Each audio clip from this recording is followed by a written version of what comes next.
Shalom semua jemaat yang dikasih, semoga Anda tetap dalam keadaan yang baik, sukacita dan berpengharapan di dalam Yesus Kristus.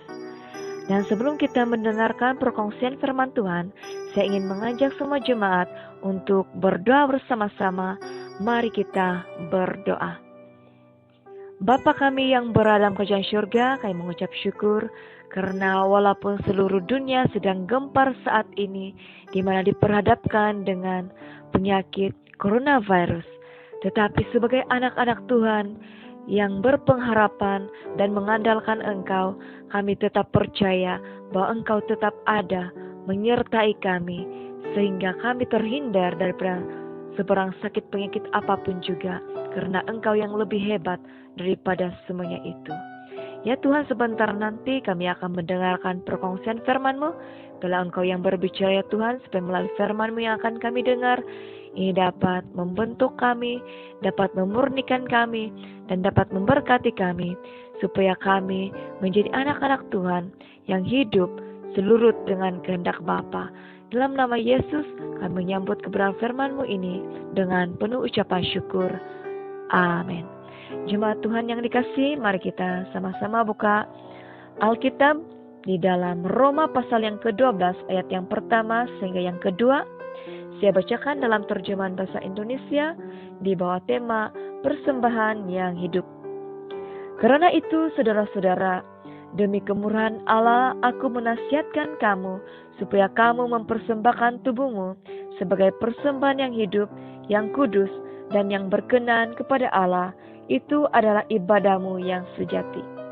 Janganlah kamu menjadi serupa dengan dunia ini, tetapi berubahlah oleh pembaharuan budimu, sehingga kamu dapat membezakan manakah kehendak Allah, apa yang baik dan yang berkenan kepada Allah dan yang sempurna. Amin.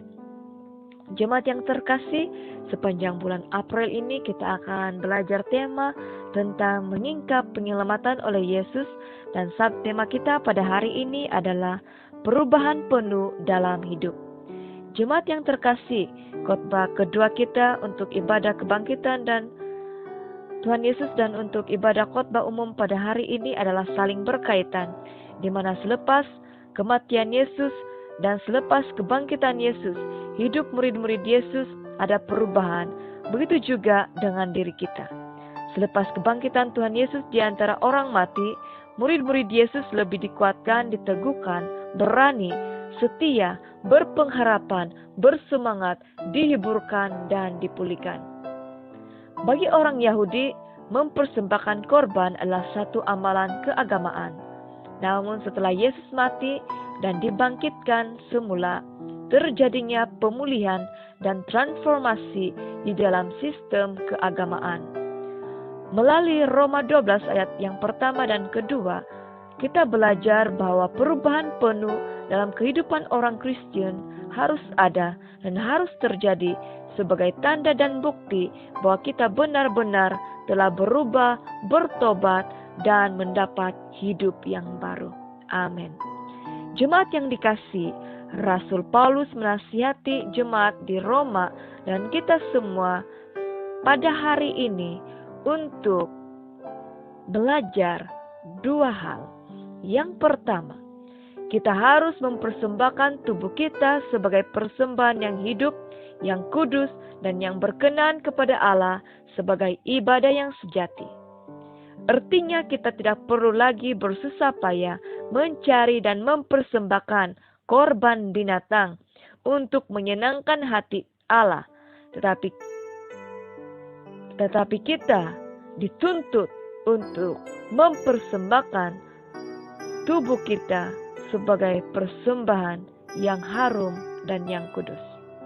Jemaat yang dikasih, kita seringkali berdoa ketika doa persembahan ataupun doa kolekti dengan mengatakan, ajarilah kami supaya bukan setakat uang persembahan dan harta benda yang kami persembahkan, melainkan seluruh jiwa, raga, hati, dan tubuh kami persembahkan kepadamu ya Tuhan. Nah, jemaat yang dikasih, Tuhan tidak melihat besar atau kecil nilai uang persembahan yang kita berikan.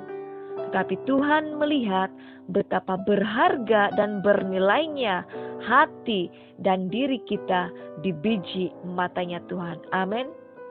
Sebagai anak-anak Tuhan, kita harus mempunyai kerinduan untuk menyenangkan hati Tuhan dengan pengabdian kita kepadanya melalui kasih kita, melalui kekudusan diri kita, dan melalui persembahan tubuh kita untuk dipakai sebagai alat kemuliaannya Tuhan di dalam pelayanan. Sebagai orang percaya dan sebagai anak-anak Tuhan, kita harus hidup bagi Tuhan dengan menyembahnya, bekerja sama dengan Tuhan, menghormati Tuhan, mentaati Tuhan, tidak berkompromi dengan dosa, menjauhi kejahatan, melakukan apa yang baik dan benar. Hidup kita harus belajar menyerupai kepribadian Tuhan Yesus Kristus yang hidup dalam kasih dan kebenaran. Kita melayani Tuhan dengan segenap hati kita, serta meneruskan pekerjaan Tuhan Yesus di dunia ini. Amin. Jemaat yang dikasihi, kita harus mempersembahkan tubuh kita kepada Tuhan sebagai tubuh yang telah mati atas dosa dan mati atas sifat kedagingan kita sebagai seorang manusia, agar tubuh kita menjadi tempat kediaman Roh Kudus. Amin. Jika hati kita dipenuhi dengan kejahatan dan tubuh kita dicemari oleh noda dosa, maka Roh Kudus Tuhan sukar untuk tinggal diam di dalam hati dan tubuh kita. Maka marilah kita memelihara, menjaga dan merawat tubuh kita senantiasa dengan sabun kebenaran, dengan air pentobatan, dan menutupi tubuh kita dengan kasih Kristus, maka tubuh kita akan menjadi tubuh yang diberkati dan menyenangkan hati Tuhan. Amin. Yang kedua, kita tidak boleh menjadi serupa dengan dunia ini. Artinya, kita harus berbeza dengan cara hidup orang duniawi yang belum mengenal Yesus. Kita harus belajar melalui kesaksian hidup Tuhan Yesus ketika Dia di dunia ini, di mana walaupun Yesus hidup di tengah-tengah orang berdosa, tetapi Yesus tidak pernah terpengaruh untuk berbuat dosa. Walaupun Yesus tinggal di tengah-tengah kegelapan dunia ini, tetapi Yesus tetap menjadi terang, garam, dan berkat bagi dunia. Walaupun Yesus dikelilingi oleh orang-orang yang berdosa, jahat, dan cemar, tetapi Yesus tetap menjaga kesaksian hidupnya agar tetap baik dan dapat memberkati orang-orang di sekelilingnya. Sehingga melalui kesaksian Yesus, banyak orang yang bertobat, banyak orang yang mengenal penyelamatan. Haleluya. Nah, jemaat yang dikasihi, Yesus sudah menjadi idola, teladan dan inspirasi untuk kita semua agar kita pertama selalu menyadari, berjaga-jaga, dan berhati-hati bahwa dunia ini penuh dengan kejahatan. Yang kedua, kita harus bertindak tegas, menyatakan apa yang benar, dan hidup dalam kasih bagi memberitakan kebenaran firman Tuhan. Yang ketiga, kita harus membenci kejahatan, tetapi mengasihi dan melakukan apa yang benar. Yang keempat, percakapan, pemikiran, penampilan kita, sikap kita, dan gaya hidup kita harus baik, benar, dan bersih, selaras dengan kehendak Tuhan, supaya kita memiliki perbezaan antara dunia ini. Kita harus bersinar di dalam dunia ini. Kita harus menjadi pribadi yang menjadi berkat bagi orang-orang yang belum mengenal Tuhan. Ketika saya melayani di dalam misi penginjilan, saya seringkali diperhadapkan dengan orang-orang yang belum mengenal Tuhan, yang masih menyembah berhala, Dan di dalam konteks suku kaum Rungus dipanggil seperti nama Bobolizan. Ketika saya berdepan dengan pribadi-pribadi ini, ketika saya menginjili mereka tentang Yesus, rata-rata mereka bertanya, siapakah Yesus? Dari manakah dia? Dan sebagainya. Dan ketika saya mendengar pertanyaan-pertanyaan mereka, hati saya sangat tersentuh karena ternyata banyak lagi orang yang belum mengenal Tuhan. Dan saya juga seringkali bertemu dengan beberapa orang yang belum mengenal Tuhan dan belum menjadi Kristen. Saya bertanya seperti ini kepada mereka, mengapa kamu belum ingin menganut agama Kristen dan menjadi pengikut Kristus? Lalu mereka berkata ini kepada saya, kehidupan kami sepertinya lebih baik daripada orang Kristen dan orang yang beragama lainnya, karena orang yang beragama masih lagi hidup di dalam kejahatan. Mereka lagi teruk kehidupan berbanding dengan kami. Nah, apabila saya mendengar pernyataan seperti ini melalui mulut orang yang belum mengenal Tuhan, ternyata kita orang-orang yang mengaku orang Kristen, mengaku orang percaya, mengaku orang yang beragama, dan yang suci, kudus, dan sebagainya ini masih gagal di dalam menjaga kesaksian hidup kita, sehingga kita tidak menjadi berkat, tetapi menjadi batu sandungan. Sebab itu jemaat yang dikasihi, marilah kita mengubah hidup kita menjadi berkat untuk semua orang. Apabila kita hidup bersatu dengan Kristus, maka secara otomatis kita akan diubahkan, dimurnikan, dibentuk, dipulihkan, dan diberkati oleh Tuhan. Amin. Kita akan dapat mengerti, memahami, dan mengetahui kehendak Tuhan dalam hidup kita.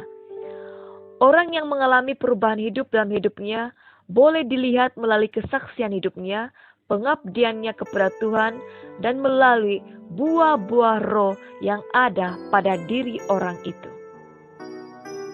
Orang yang sudah diubahkan dan dipulihkan tidak akan suka menghakimi orang lain, tidak akan suka membenci orang lain, dan tidak akan melakukan apapun yang jahat. Karena sifat-sifat Kristus ada pada di dalam hati dan di dalam tubuhnya. Jemaat yang dikasihi, perubahan bukanlah satu perubahan sehingga terjadinya satu perubahan. Kita memang bukan seperti Power Rangers yang akan berubah dengan sekelip mata. Namun jika kita izinkan Tuhan yang bekerja, tidak ada yang mustahil bagi Tuhan. Semuanya mungkin dan pasti akan terjadi. Karena di dalam nama Yesus ada kuasa. Dalam nama Yesus ada berkat. Di dalam nama Yesus ada mujizat. Di dalam nama Yesus ada pemulihan untuk kita semua. Mari kita berdoa. Bapa kami yang berada dalam kerajaan syurga, ini kami Tuhan, kami mau datang di hadapan-Mu. Kami mau mempersembahkan tubuh kami sebagai persembahan yang hidup, persembahan yang harum dan kudus yang berkenan di hadapan-Mu. Pakailah tubuh kami sebagai alat-Mu Tuhan, sehingga melalui kehidupan dan tubuh kami, banyak jiwa-jiwa yang akan mempercayai dan terinjil melalui kesaksian hidup kami, sehingga semuanya itu dimenangkan di dalam nama-Mu. Dan tolonglah kami Bapa, supaya kami dapat mengasingkan diri kami daripada keduniawian ini, supaya kami berbeza dari segi cara berpikir, cara percakapan, cara tingkah laku, dan gaya hidup kami berbeza. Sehingga kami benar-benar menjadi anak-anak yang menyerupai Bapa di surga, menyerupai Yesus yang memiliki kasih di tengah-tengah angkatan orang-orang yang berdosa. Sehingga kami menjadi berkat terang dan garam untuk keluarga kami, untuk jemaat kami, bahkan untuk suku bangsa yang lain. Terima kasih Bapa, adalah Roh Kudus Allah membantu kami supaya mengalami pemulihan demi pemulihan, perubahan demi perubahan dalam kehidupan kami. Dalam nama Yesus Kristus kami mengucap syukur dan berdoa. Amin.